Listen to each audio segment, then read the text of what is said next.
Bonjour à tous et bienvenue sur Inscotchable, le podcast qui vous rend incollable sur le whisky. Alors je me présente, je suis Pauline, c'est la première fois que je m'enregistre pour Inscotchable, et d'ailleurs c'est la première fois tout court que je m'enregistre pour un podcast, c'est un peu impressionnant. Je ne prétends absolument pas être une experte en whisky, loin de là, je suis une grande néophyte. Mais justement, je vous propose qu'au fil des différents épisodes, on puisse apprendre tous ensemble à devenir de fins connaisseurs de whisky. Pour ma première prise de parole sur Inscotchable, avant de vous parler du whisky en tant que tel, je me suis dit que ce serait sympa de vous parler d'abord de l'importance du choix du verre dans lequel vous allez déguster votre whisky. Mais peu importe le flacon, pourvu qu'on ait l'ivresse, pourriez-vous me rétorquer, mais vous allez voir que le verre n'est pas du tout anodin dans la façon dont on va goûter son whisky. Alors comme ça, à chaud, si je vous demande pour vous à quoi ressemble un verre à whisky, il y a de grandes chances pour que vous me décriviez un verre assez large, sans pied, un peu brut de décoffrage. Et d'ailleurs, dès qu'on tape verre à whisky dans Google, ce sont les premières choses qu'on voit, c'est exactement ce type de verre. Attention, grosse coupe, tadam, ce ne sont absolument pas des verres à dégustation pour le whisky. Ce sont des verres qu'on appelle des verres de bar. Et pourquoi des verres de bar? Parce que on peut y rajouter des sodas, des glaçons, un shaker. Tchac, on shake tout ça, on le repose sur le comptoir du bar. Mais encore une fois, ce ne sont pas des verres à dégustation. La raison pour laquelle on confond souvent les deux, on le doit en fait aux films américains réalisés après la Seconde Guerre mondiale qui ont largement véhiculé le verre de bar comme étant un verre à dégustation pour le whisky. Mais il n'en est absolument rien. Attention, ne vous laissez pas berner. Attention, ceci dit, ce n'est pas une raison pour jeter à la poubelle tous vos verres de bar, c'est pas ce que je dis, parce que les verres de bar, vous pouvez très bien y savourer des whiskies dits de soif. Les whiskies de soif, ce sont des whiskies qu'on peut mélanger facilement avec du coca, avec d'autres ingrédients pour en faire des cocktails.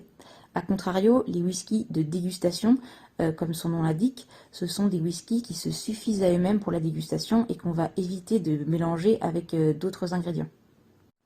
Maintenant qu'on a vu ce que n'était pas un verre à dégustation, je vous propose qu'on voit ensemble les différents critères à prendre en compte pour qu'un verre soit vraiment un verre à dégustation pour le whisky.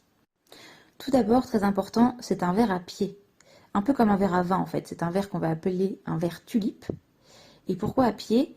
Parce que ça évite que la paume de vos mains et que la pulpe de vos doigts ne réchauffent le verre et donc ne réchauffent le whisky qui est fait pour être dégusté à température ambiante, donc entre 18 et 20-21 degrés. Ensuite, deuxième chose à prendre en compte, c'est la largeur du verre. Parce que plus un verre est large, plus le whisky est au contact de l'air et donc plus le whisky va s'oxyder. Et l'oxydation va avoir un impact direct sur la force que vous allez avoir en bouche du whisky. Et enfin, troisième chose à prendre en compte, c'est la hauteur de la cheminée, donc la hauteur du verre.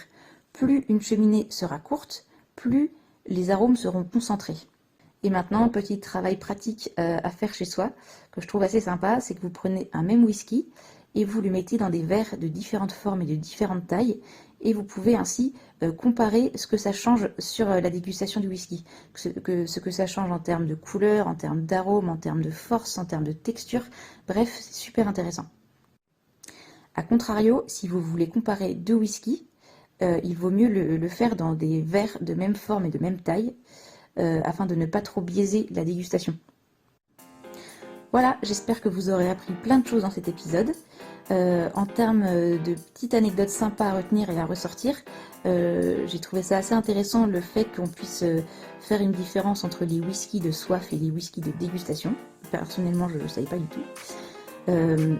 Vous pouvez nous retrouver sur les réseaux sociaux, vous pouvez nous poser vos questions, il n'y a aucun souci. N'hésitez pas à nous recommander à vos amis qui pourraient être intéressés par le monde du whisky. Et sur ce, je vous souhaite une très bonne journée et à bientôt sur Inscotchable.